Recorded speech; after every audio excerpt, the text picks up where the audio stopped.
Autumn is slowly coming, and the sun decides to show itself less and less. It has rained a lot lately, and that encouraged the mushrooms to come out from the ground and delight me with their tiny, colorful hats. Picking mushrooms on this gloomy weather reminded me of the days when I worked in the garden at the Zen temple. When there wasn't a retreat going on, I used to work a lot. I remember how every activity that I didn't consider spiritual, such as working in the garden or cooking, was a chore, an impediment to peace and enlightenment. Looking back, I'm grateful for all the hard work I did there, because it helped me realize how to really be at peace. Let me tell you the story. When I lived in the temple, I profoundly realized that being at peace is the most precious experience. Peace comes from who we are. It is who we are, and once I saw that clearly, all my actions arose from peace and expressed it. I experienced a great misunderstanding when I searched for it. I thought it can only be found in the future. It was never now, never my actual experience. Having this belief, peace only lasted for short periods of time, slipping through my very fingers after satisfying a desire or fulfilling a need. I kept telling myself, if I do this and that, I will be at peace. If I stop working or work less, if I find somebody that would really love me, if I have more time to do my hobbies, if I find enlightenment, etc., etc. But what I didn't see is that no matter what I did, peace was still very far away, an objective that required a lot of work. That drained me of energy without realizing. For example, I would have seen picking mushrooms as a chore, something that would have kept me away from achieving my goal of being at peace, just like I experienced at the temple during working time. I would have again projected that peace can be found only when I would get home at my cottage and rest with a hot drink in my hand. Basically, the mechanism would have been this one. Whatever happened now was declared unsatisfactory, and only what would happen in the future would be satisfactory. This mechanism was secretly ruling my life without really helping me be at peace, but on the contrary.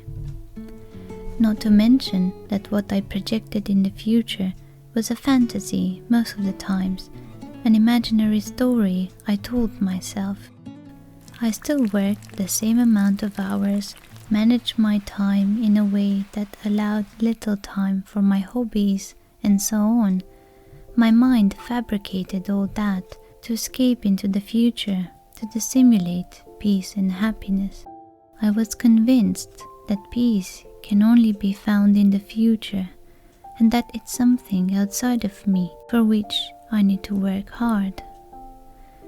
But no work, relationship, achievement, or free time helped me be at peace.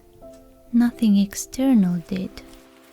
What actually helped me was to see that peace is always now, and not just that it's actually my effortless way of being. When I lived in the temple, I was constantly checking my experience. The silent environment there invited introspection and curiosity, so I looked inside myself, so to speak. I realized something that I didn't notice before. Peace was there. I didn't have to do anything to experience it. I simply noticed it. I saw in my own experience that peace was already there, and it was and always is my natural, effortless way of being. But I didn't realize that before because I haven't looked closely at my experience to notice it. It was a huge discovery with huge implications. How exactly did I realize it was my natural way of being? I just took my attention inside, so to speak, just like one would do to notice, for example, the sensations at the soles of the feet, or the expansion of the chest when breathing. There is no other activity, no thoughts when one does that. The attention is only focusing inside. By doing this, I saw that peace was already present in me. I didn't have to do the slightest thing to experience it. The next day, I checked again, and it was still there, untouched.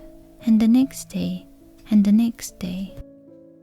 One day, I felt angry, and I didn't like that, so I experienced a lot of resistance.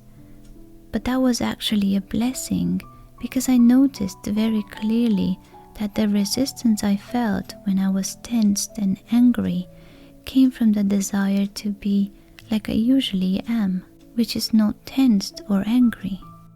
This way of being not tensed is peace itself, but because it's my default, my status quo, I didn't realize it. I was more and more surprised to see that the more I gave attention to peace, or in other words, to myself, the more peace expanded and the tension gradually dissolved. Looking back, I can see that I was so used to being myself, how I usually am, that I wasn't aware of the peace that was always with me, or is me. I just didn't give it attention. I was preoccupied with the things I thought would help me be at peace, and with the endless thoughts and feelings they gave rise to. In other words, I was searching for the glasses that were right on my nose. Ever since then, I explored peace so much, in so many ways. It's always there, it just needs to be noticed. This is the case for all of us, and we can only notice it now. The act of noticing can only be done in the now to see what is our actual experience. Peace can never be found in the future. When we project that, we implicitly say we don't have it, and that's not true. We overlook it, which is different. To experience it clearly, we need to give it our attention, and we can only pay attention to something which is already the case, now. This is when we are at peace in the present moment.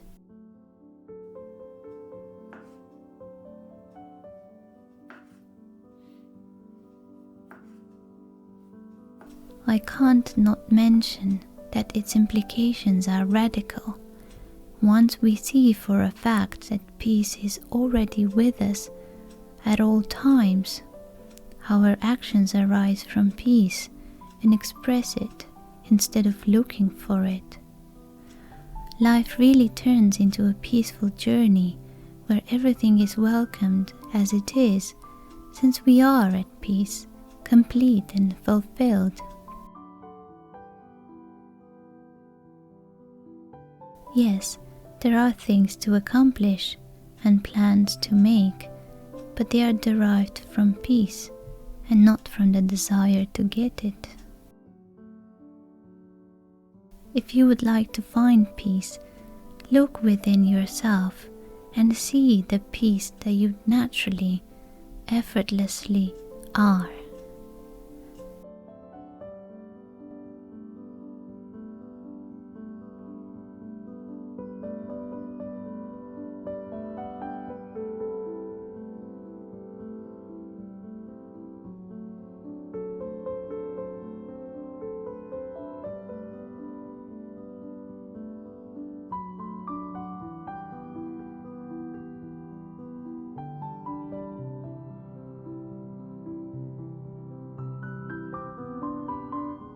Hope to see you next week.